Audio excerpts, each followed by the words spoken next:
On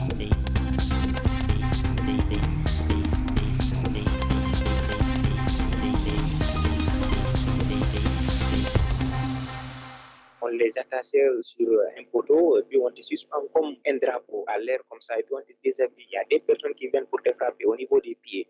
On t'électrocute, on te laisse tomber par terre, tu es attaché, tu tombes comme ça. Tout le monde a peur. Vous venez d'entendre un jeune Guinéen qui a vécu l'enfer en Libye. Ces dernières semaines, des images montrant un marché aux esclaves ont fait scandale. Notre observateur a été victime de ce trafic, mais a réussi à s'échapper pour rentrer en Guinée. Il nous livre un récit que nous avons pu documenter, mais a souhaité garder l'anonymat pour sa sécurité. Attention, certaines images peuvent être choquantes. Nous sommes arrivés à Ben Walid, on nous a enfermés dans une grande cour. Ils nous ont vendus à un arabe. Après, il nous a transférés dans une prison.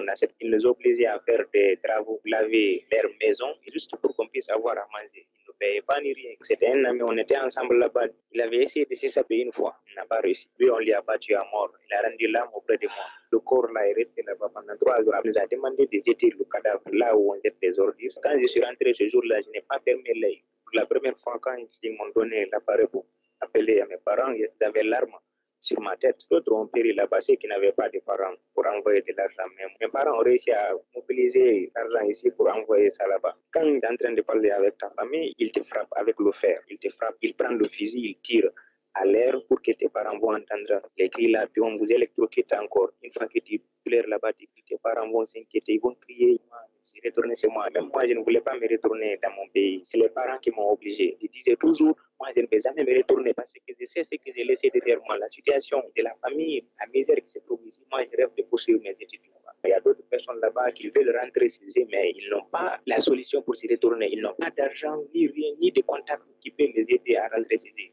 Ils sont là-bas malgré eux. Vous pourrez retrouver le témoignage complet d'Ousmane sur notre site observers.france24.com.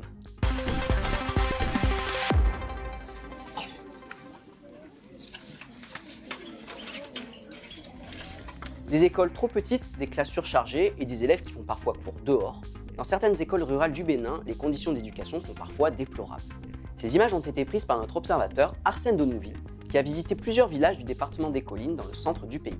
Il travaille pour l'ONG Regard Fraternel qui milite pour la scolarisation de tous les enfants, et ce qu'il a vu le révolte. L'équipe de Regard Fraternel, nous tous nous avons pleuré.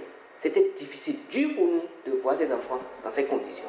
Ces enfants n'ont pas besoin d'aller à l'église pour prier leur Dieu. Dès qu'ils lèvent leur tête, ils communiquent directement avec le ciel. Ces établissements sont exposés aux intempéries. Et pour recopier les leçons, ils déposent les cahiers par terre, au moins dans 3 écoles. Le même problème. Cette situation joue sur le déroulement des cours et sur l'attention des élèves et surtout sur leur rendement. Nos observateurs béninois nous alertent souvent sur les difficultés rencontrées par les enfants pour aller à l'école, comme ici à Ganvier, où ils doivent parfois traverser le lac sur des radeaux de fortune. Et parfois, le trajet pour se rendre à l'école est très long. Les enfants qui font 1h45 de marche avant d'aller à l'école. Ce n'est pas une situation normale. Beaucoup d'élèves ne finissent pas le cycle scolaire. J'appelle aux autorités car j'ai vu les conditions d'éducation de ces enfants. Ces enfants qui, pour la plupart, ne sont que des enfants démunis, en majorité des orphelins, doivent recevoir une éducation au même titre que les enfants des riches. Nous avons montré ces images au ministre béninois en charge des écoles primaires. Il reconnaît que la situation n'est pas normale et affirme que son gouvernement prévoit de construire et de rénover plus de 7000 classes, mais aussi de recruter 10 000 enseignants d'ici 2021. Si vous voulez alerter notre rédaction sur l'état d'une école près de chez vous, contactez-nous à observateur@france24.com.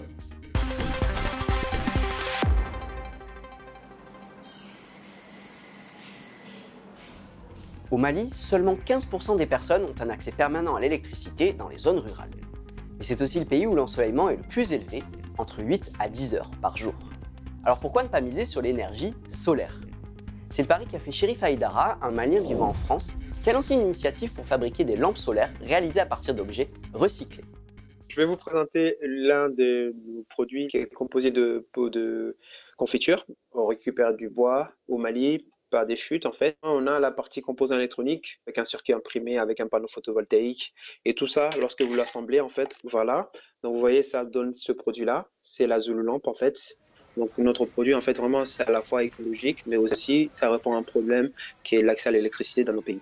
On a fait appel à des jeunes qui cherchent du travail, qui ont envie d'apprendre et qui vont récupérer ces déchets, on le recycle, on le nettoie. Et en plus, on a 2-3 jeunes en fait qui découpent le bois, qui l'assemblent et qui va donner un produit fini. On a eu la chance de donner des lanternes solaires à des écoles en fait. Pour les meilleurs de la classe, par exemple, vous pouvez l'utiliser sous forme de location. Ils partaient avec ça le soir pour pouvoir étudier et le ramener le lendemain. C'est un système qu'on a pu mettre en place. Nous pensons qu'on pourra le dupliquer dans d'autres zones en dehors de Bamako.